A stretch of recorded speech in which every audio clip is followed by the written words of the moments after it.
So ఇది ఒక 25 ఏళ్ళ అబ్బాయి వచ్చాడండి.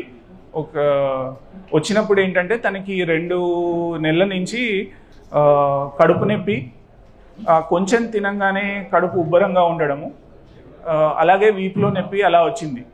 సో తను ఒక బయట టెస్ట్ చేయించుకొని వచ్చాడు, అల్ట్రాసౌండ్ అనేది. దాంట్లో లివర్లో కణితిలాగా ఉంది అని వచ్చింది. కానీ ఏం కణితి, అది ఎంతవరకు ఉంది, చుట్టుపక్కల అవయవాల్ని ఎంతవరకు దాన్ని ప్రెస్ చేస్తుంది అని తెలుసుకోవడానికి మనము సిటీ స్కాన్ అనేది చేసాం. సిటీ స్కాన్లో ఏంటంటే ఒక 12x12 సెంటీమీటర్ల కణితి ఉంది. అది చుట్టుపక్కల అవయవాలన్నీ ప్రెస్ చేస్తుంది. అలాగే దానికి రక్త ప్రసరణ కూడా సపరేట్గా ఉంది. సో దానివల్ల అది చాలా అంటే రక్తము ఎక్కువ ప్రవహిస్తుంది ఆ కణితిలో. సో ఈ విధంగా ఉన్న వాటికి ఏంటంటే పేషెంట్కి నొప్పి ఉంది కాబట్టి దీనికి సర్జరీ చేసి ఆ కణితి తీయవలసిన అవసరం అనిపించి మేము సర్జరీ ప్లాన్ చేసాము. సో సర్జరీ లాస్ట్ ట్యూస్డే అయింది. సర్జరీ ఒక 6 నుంచి 7 గంటల వరకు పట్టింది.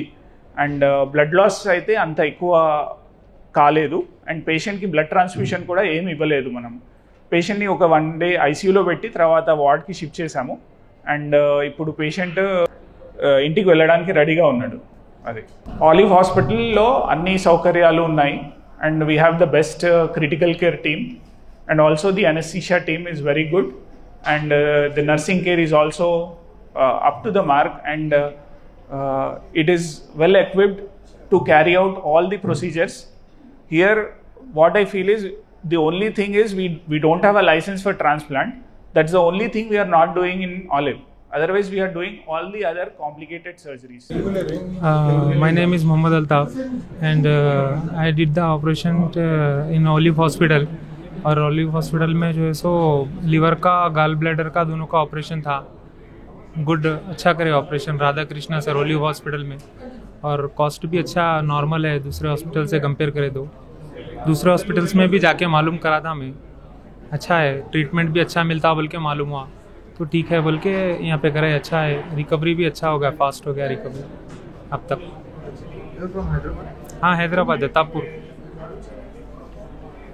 ఒక 25 ఏళ్ళ కుర్రాడు వచ్చాడండి ఒక 10-15 డేస్ బ్యాక్. అయితే అతనికి 1 సంవత్సరం నుంచి కడుపులో నొప్పి, వీపులో నొప్పి, ఇంకా కొంచెం తిన్న కడుపు ఉబ్బరము, ఇలా ఈ కంప్లైంట్స్తో వస్తే బయట డాక్టర్ ఎవరో అల్ట్రాసౌండ్ స్కానింగ్ చేయించుకోమని చెప్పారు. సో ఆ స్కానింగ్ చేయించుకొని వచ్చాడు. ఆ స్కానింగ్లో ఏముంది అంటే లివర్ ఎడమ భాగంలో అది గడ్డలాగా ఉంది అని చెప్పారనమాట. అయితే ఆ స్కానింగ్లో ఇంకా ఎక్కువ ఇన్ఫర్మేషన్ ఏమీ లేదు. అంటే అది ఎక్కడి నుంచి వస్తుంది, ఏ అవయవాల్ని ప్రెస్ చేస్తుంది, ఏ రక్తనాళాలకి దగ్గరగా ఉంది, ఇవన్నీ ఏం తెలియదు. సో అవన్నీ తెలుసుకోవాలంటే సిటీ స్కాన్ చేయాలి. సో ఆ సిటీ స్కాన్ చేసిన తర్వాత తెలిసింది ఏంటంటే లివర్లో చాలా పెద్ద కణితి ఉంది. అది చుట్టుపక్కల అవయవాలన్నీ ప్రెస్ చేస్తుంది. ఇంకా చాలా రక్త ప్రసరణ ఎక్కువ ఉంది అది. సో ఇలానే వదిలేస్తే ఏంటంటే అది ఇంకా పెరిగి పగిలే అవకాశం ఉంది. దీనివల్ల పేషెంట్కి ప్రాణాపాయం వచ్చే ఛాన్స్ ఉంది. సో దానికి తీయడానికి మనము సర్జరీ ప్లాన్ చేసాం. సో లాస్ట్ మంగళవారం సర్జరీ చేశాము. సర్జరీకి ఒక 5 నుంచి 6 గంటల సమయం పట్టింది. రక్తస్రావం అయితే ఎక్కువ ఏం కాలేదు పేషెంట్కి. పేషెంట్ని ఒకరోజు ఐసీయూలో ఉంచాము ఆపరేషన్ తర్వాత. దాని తర్వాత అతనికి డైట్ ఇవ్వడము, అవి నెక్స్ట్ డే ఫస్ట్ డే నుంచే డైట్ ఇచ్చాము. పేషెంట్ రికవరీ బాగా అయింది. ఇప్పుడు ఇంటికి వెళ్ళడానికి పేషెంట్ రెడీగా ఉన్నాడు. ఒకటి ఏంటంటే ఇది ఎందువల్ల వచ్చింది అంటే మనం ఇప్పుడే చెప్పలేము. బయాప్సీ రిపోర్ట్ ఇంకో 2-3 రోజులు పట్టచ్చు. దాన్ని బట్టి తెలియచ్చు. మోస్ట్లీ ఇలాంటి ఏంటంటే పుట్టుకతోని వచ్చి మెల్లమెల్లగా పెరుగుతూ ఈ మిడిల్ ఏజ్లో బయటపడతాయి అన్నమాట. అదొకటి కారణం. కొన్నిసార్లు కొన్ని మందుల వల్ల కూడా ఇలా కణుతులు రావచ్చు.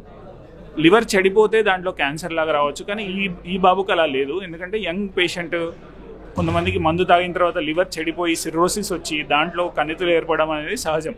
బట్ ఈ అబ్బాయిలో ఎందుకు వచ్చింది అంటే బయాప్సీ రిపోర్ట్ చూస్తే కనుక మనం చెప్పగలుగుతాం. లేకపోతే కొన్నిసార్లు జెనెటిక్ పుట్టుకతో వచ్చి ఉండొచ్చు.